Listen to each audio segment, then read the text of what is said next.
মানুষের ন্যায্যতার লড়াই হচ্ছে আমার লড়াই। বাধ্য করবেন না আপনাদের বিরুদ্ধে রাস্তার আন্দোলনে যেতে। তাহলে গরিব মানুষকে সে দুই পাশ থেকে গলা চাপা দিচ্ছে। ওই টাকাটা তো লুট হয়ে গেছে।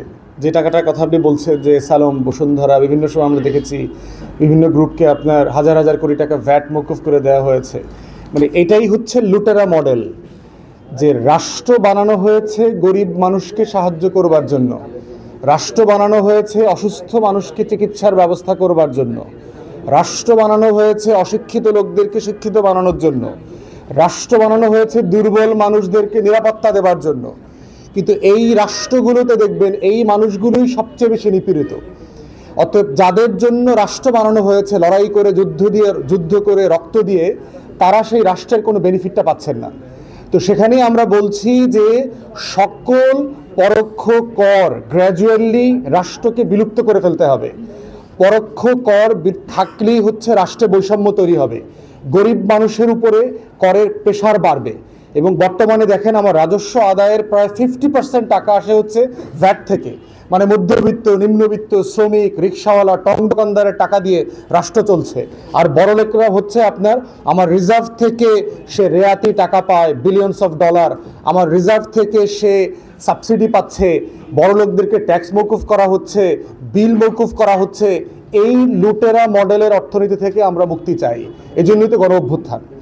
এই ইনসাফের জায়গাটা তৈরি করবার জন্য হচ্ছে সকল পরোক্ষ কর থেকে রাষ্ট্রকে প্রত্যক্ষ করে যেতে হবে। উপার্জন ভিত্তিক কর, যিনি বেশি আয় করবেন তিনি রাষ্ট্রকে বেশি দেবেন, যিনি কম আয় করবেন তিনি মোটেই দেবেন না। এই মডেলে না যাওয়া পর্যন্ত এই বৈষম্য থেকে, এই ইনইকুয়ালিটি থেকে আমরা রাষ্ট্রকে বের করে নিয়ে আসতে পারবো না।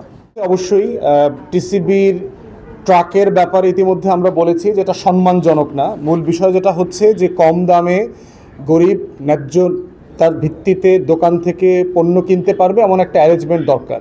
এবং সেটার জন্য আমরা এর আগে এই প্ল্যাটফর্ম থেকে বারবার বলেছি রাষ্ট্রকে, সরকারকে, যে আপনারা টিসিবির দোকান করে দেন প্রত্যেক পাড়ায় মহল্লায়। আপনাদের যাদের মুরব্বী আছেন, সরকারি চাকরি করতেন, আপনারা জানবেন রেশনের দোকান ছিল। যদি ছোটোবেলায় কারো কথা মনে থাকে সরকারি কর্মকর্তা কর্মচারীদের পরিবারের সন্তান হয়ে থাকেন, আপনারা জানবেন ছোটোবেলায় ওই যে রেশনের কার্ড নিয়ে ওই দোকান থেকে আপনারা ওই চাল, ডাল, আটা, ময়দা, তেল এগুলো সব নিয়ে আসা যেত। ওইটা তো সম্মানজনক ছিল। তাহলে আমাদের কেন টিসিবির দোকান হবে না পাড়ায় মহল্লায়?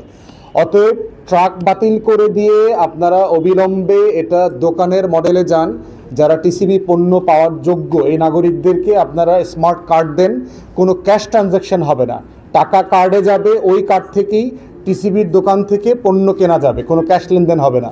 আর ইতিমধ্যে ট্রাক সার্ভিস যেটা ছিল কোনো নোটিশ ছাড়া, কোনো কারণ বলা ছাড়া হুটহাট করে এটা বন্ধ করে দেওয়াটা আরেকটা হচ্ছে হঠকারী সিদ্ধান্ত। এবং এই যে মানে দুই ধরনের বিপদে একসাথে ফেললো গরিব মানুষকে, যে তার সস্তায় একটা পণ্য কিনবার ১,৫০০ টাকার ২,০০০ টাকার একটা প্যাকেজ কিনবার অপশনটাও রাষ্ট্র কেড়ে নিল, আবার তাকে অন্যায্যভাবে বেশি দামে ভ্যাট পে করে পণ্য কিনতে বাধ্য করা হলো। তাহলে গরিব মানুষকে সে দুই পাশ থেকে গলা চাপা দিচ্ছে। এইটা তো গণ অভ্যুত্থানের স্পিরিট হতে পারে না।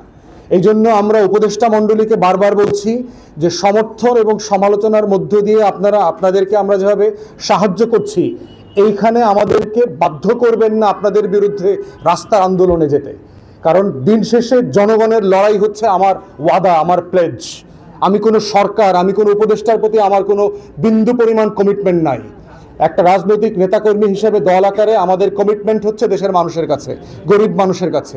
মানুষের ন্যায্যতার লড়াই হচ্ছে আমার লড়াই।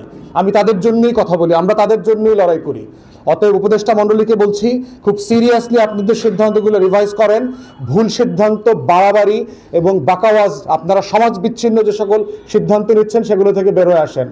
চালের দাম নিয়ন্ত্রণ করতে পারছেন না তো রোডম্যাপ তৈরি করতে হবে। তো চালের দাম নিয়ন্ত্রণ হচ্ছে না, এটার তো একটা বড় বাস্তবতা হইল যে এই সরকার আসার পরে 6টা হিস্টোরিক বড় বড় বন্যা হয়েছে, যেই বন্যাগুলো সাধারণত আমাদের অঞ্চলে হতো না।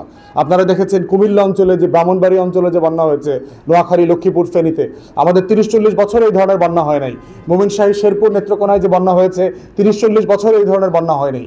তো আপনি ন্যায্যতার ভিত্তিতে কারণ বলবেন এবং উপদেষ্টার জায়গা থেকে আপনাদের দায়িত্ব হচ্ছে বিকল্প, অল্টারনেটটা বলা, যে এইটা আমার সংকট, আমি এটা এইভাবে মেকআপ করবার চেষ্টা করছি, আমার চালের সংকট আছে, এই দেশ থেকে আমি কিনবার চেষ্টা করছি, আমার প্রোডাকশনে ঘাটতি আছে, এইভাবে কৃষি মন্ত্রণালয়ের মাধ্যমে কৃষকদের মাধ্যমে আমি প্রোডাকশন বৃদ্ধি করছি, সংকট কতটুকু আছে, এটা মেকআপ কিভাবে হবে, সেই ধরনের কথা না এসে আমি এইভাবে দিব না সেইভাবে দিব, আমার কাছে ম্যাজিক আছে কিনা, এগুলো খুবই মানে অপ্রাসঙ্গিক এবং অভদ্র আচরণ। আমরা উপদেষ্টাদের কাছ থেকে মানবিক আচরণ আশা করি, গরিব মানুষদের ক্ষুধার প্রতি সম্মান দেখায় আপনারা কথা বলবেন। আপনি কোনোদিন অভাবী ছিলেন না বলে অভাবগ্রস্ত মানুষকে নিয়ে খেলবার কোনো এখতিয়ার আপনাদের অন্তর্বর্তীকালীন সরকারের কোনো ধনী উপদেষ্টাকে আমরা দেই নাই।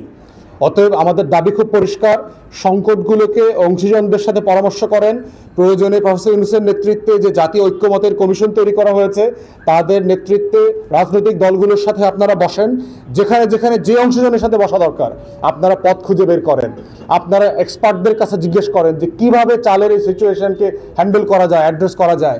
চায়না, ভিয়েতনাম, দক্ষিণ আমেরিকার বহু রাষ্ট্র এই ধরনের সংকটকে তারা 80-90 দশক থেকে মেকআপ করেছেন, তাদের এক্সপিরিয়েন্সগুলো থেকে শেখার চেষ্টা করেন যে কিভাবে কাস্টমাইজ করা যায় বাংলাদেশে।